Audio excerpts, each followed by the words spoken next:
मरे घर पनिया पिलाई दी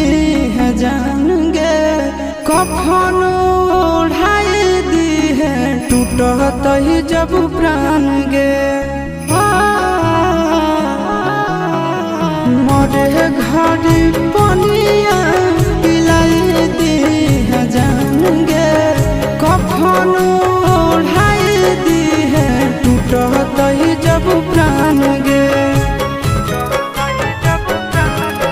हगे हमारा से तोरा जाती प्यार होता भेंट सक छात कर लगे